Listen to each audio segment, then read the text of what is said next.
I hope अच्छे होंगे, मैं भी अच्छी हूँ। आज हम डिस्कस करेंगे इंग्लिश की स्ट्रेटेजी फॉर सीरियल एसएससी 2026 की। हमारे पास 3-4 महीने की टाइम है, तो हम स्टार्ट करते हैं। स्ट्रेटेजी हमारी क्या होने वाली है इंग्लिश की। तो आपको पता होगा कि प्री में 25 मार्क्स के आते हैं और मेंस में 35 मार्क्स के आते हैं।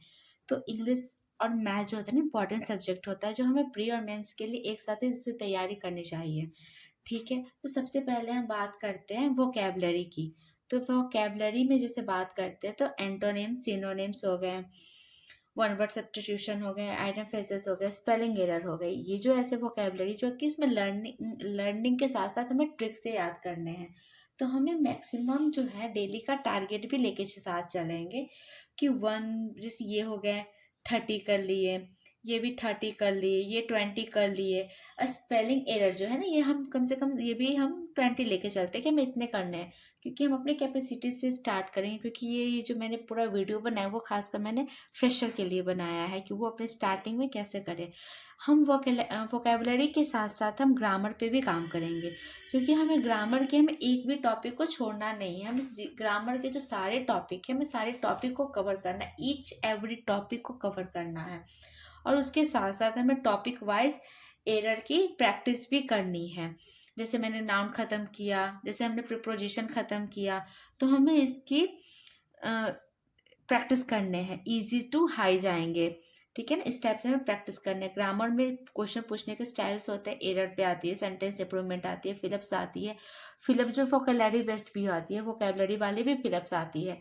तो हमें ये ग्रामर पे पूरी फोकस करने पड़ेंगे। उसके बाद अगर हम बात करें तो कम्प्रीहेंशन की बात करें तो इसमें रीडिंग कम्प्रीहेंशन और क्लोज टेस्ट आते हैं। तो हमें ये डेली का टारगेट लेके चलना पड़ेगा कि 30 मिनट्स की। तो मैं अपनी रूटीन आपको बताती हूँ। मेरी की डेली की जो रूटीन होती है वो, मैं मैथ्स को ना, क्योंकि मेरे पास टाइम बहुत कम, क्योंकि मैं एक हाउस वाइफ हूँ, तो मेरे पास टाइम की थोड़ी सी मैनेजमेंट की बहुत दिक्कत होती है। तो मैं अपनी इंग्लिश को ना 3 पार्ट में बांट के रखी। एक टाइम पे मैं ग्रामर करूँगी, उसके बाद मैं एक टाइम पे मैं वो कैप करती हूँ, और एक टाइम पे मैंने रीडिंग की रखा है। तो मैंने जो है ग्रामर की जो सेक्शन है, मैं ये नून में करती हूँ। मैं ये दोपहर के टाइम पे मैं ग्रामर की सेक्शन करती हूँ। वो कैब की अगर बात करें तो वो कैब तो मैं सुबह में, अगर टाइम मिलता है तो मैं सुबह में वो कैब कर लेती हूँ मॉर्निंग में। एंड रात में मैं एक बार सोने से पहले मैं रीडिंग वाले करती हूँ, मेरी नाइट की रूटीन है।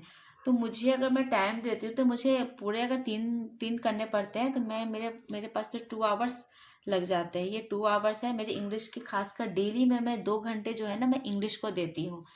क्योंकि मुझे टाइम थोड़े थोड़े, कभी मुझे टाइम मिला तो मैं इवनिंग में कर लिया, मुझे टाइम मिला तो मैं मॉर्निंग में कर ली। लेकिन मेरी डेली की टारगेट्स रहती है कि जो मैंने अपना टारगेट्स लिखती हूँ, जैसे मैं वो कैब मुझे आज 50 करने हैं तो करने, 20 करने हैं तो करने हैं, मैं उसे कंप्लीट करके करती हूँ। तो आप भी मेरी स्ट्रैटेजी को, आपको कैसा लगा मेरी स्ट्रैटेजी, आप मुझे बताना। अगर आई होप आपको अच्छा लगा हो तो मेरे चैनल को फॉलो, सब्सक्राइब और शेयर करना। Thank you.